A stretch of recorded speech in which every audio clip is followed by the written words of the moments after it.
Hey, good morning, everybody. Welcome to, I guess, the last video. So we were asked this week to do a defense for our, research project that we do, basically answering four questions, research questions. What were they that we addressed, the significance of those research questions, the explanation of our key primary sources, and basically what did we find in our research. So without further ado, let me talk about my paper. So the research questions that I addressed, basically deals with a lot with the American legacy. So the American legacy, while seemingly unlimited in its scope and impact, can be better understood through an analysis of two major cultural components, that being consumerism and Americans' love for firearms. Trap shooting, America's first sanctioned shotgun sport and founding activity for sportsmen, draws its origins from the late 19th century. Ironically, the Sears Roebuck catalog, a mainstay of modern American consumer culture, also shares this same infancy period. So this shared heritage led to the initial questions that I posed for this research. Basically that being when comparing the advertising strategies for trap shooting supplies in the Sears and Roebuck catalogs against the backdrop of trap shooting's evolution. Is trap shooting's growth reflected in the attention to detail, the quality, and the strategies utilized by the catalog itself? And then if so, how does that manifest in the catalog? How does it change things along those natures? So the significance that I find here with these research questions deals with the significance of both trap shooting and that Sears catalog. So the consumer guide, also known as the Wish Book, also known as the Sears Roebuck catalog, began in the 1890s, with the last publication being 2011. A lot of people don't really realize that, but they still were publishing a lot of these catalogs, though, people were more or less using them for nostalgia reasons. For those unaware, it was filled with the merchandise of all sorts, nearly everything one could think of.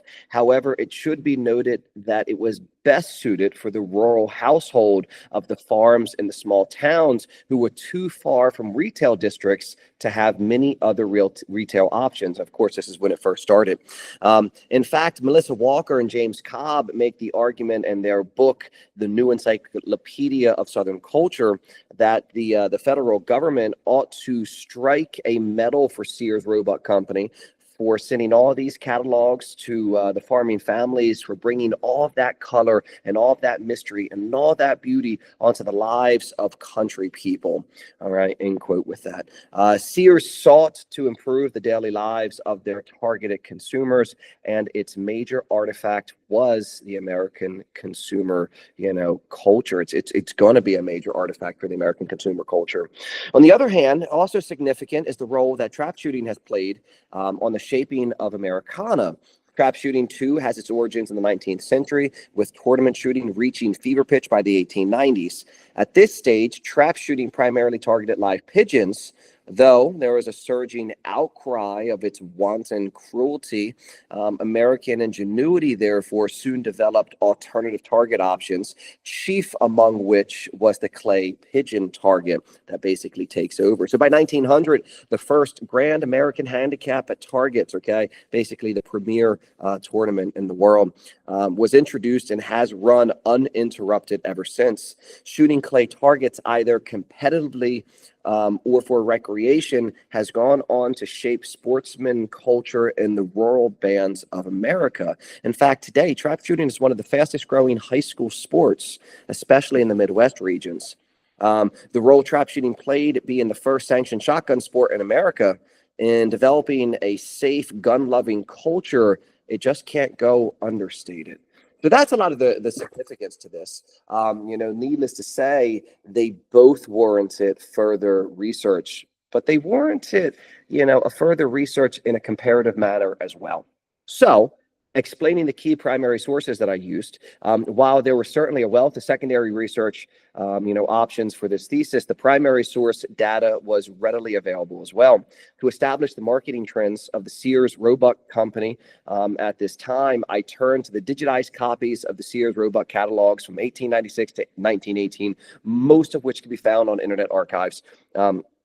I could have expanded this out further beyond 1918 if I wish to do so, though interwar factors are going to start playing a huge part of that, and then that paper is going to turn into way more of a, I don't know, a dissertation, okay, then it's going to be just for the scope of our course. So anyway, the history of trap shooting was namely used as a backdrop to contextualize the marketing strategies.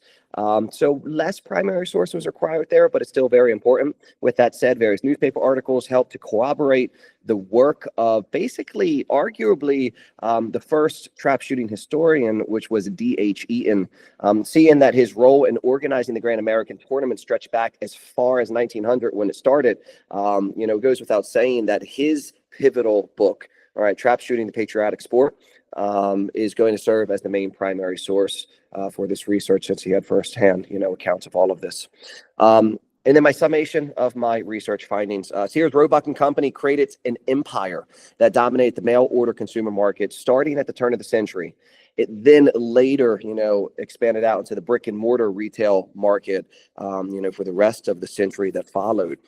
It is a story of American entrepreneurial spirit in its very least. America is also defined by the innate love of firearms and that competitive spirit. America, it represents this love of firearms. We can argue through this love of trap shooting, among other things. With both entities sharing the same infancy period, comparative analysis elicits not only the importance of trap shooting as it helps shape the fabric of Americana, but also the marketing trends of one of the largest retail businesses in American history.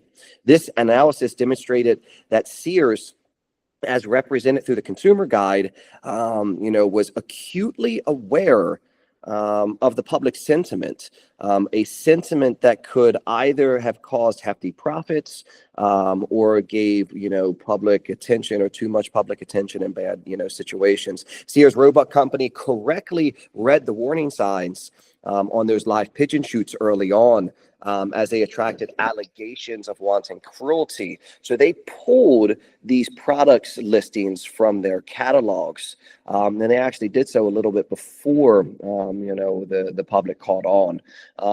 This newly created void was filled with trap shooting merchandise, though, okay, actual clay target merchandise rather than live pigeon shooting merchandise, which shows their connection, to the consumer culture at the time. Assuredly to the delight of the growing cadre of those new trap shooters worldwide or nationwide. Ultimately, though, the Sears Roebuck catalog did fall short in the marketing strategies as that first decade in the 1900s basically comes to a close. References of trap shooting appeared less and less, and by the end of World War I, they pretty much disappeared entirely. Despite losing a little bit of the connection as trap shooting grew, and the references to trap shooting started to be diminished by the end of World War I, a lot of this can be attributed to other things, okay? There was this new focus put on to the growing of this brick and mortar store, all right, and to the attention of what they were going to need to do to create those stores. And also at that time, there was a huge fear of bad press. We have increasing government legislation called for more accurate product marketing. Sears was known for their flamboyant, overly worldly, description of these products. And while those products were still there, they lost the references to trap shooting. But a lot of that, I think, had to deal with a fear out of misrepresenting something that they were selling. Gone was the age of flamboyant literary spectacles. That was the early Sears and Roebuck Company's consumer guides that we've seen, in the late 1890s, in the beginning of the 1900s. That starts to go away. So even though Sears recognizes, all right, those consumer trends and does adjust for those consumer trends, specifically showing the rise of trap shooting, they do back off of that, all right, because of other factors, all right, not because they're losing touch with their consumer base. Guys, this has been a wonderful class. I can't wait to watch your videos here this week as well. Thank you for everything. Thank you guys for this course. And I hope to see you guys again soon. All right, all. Take it easy.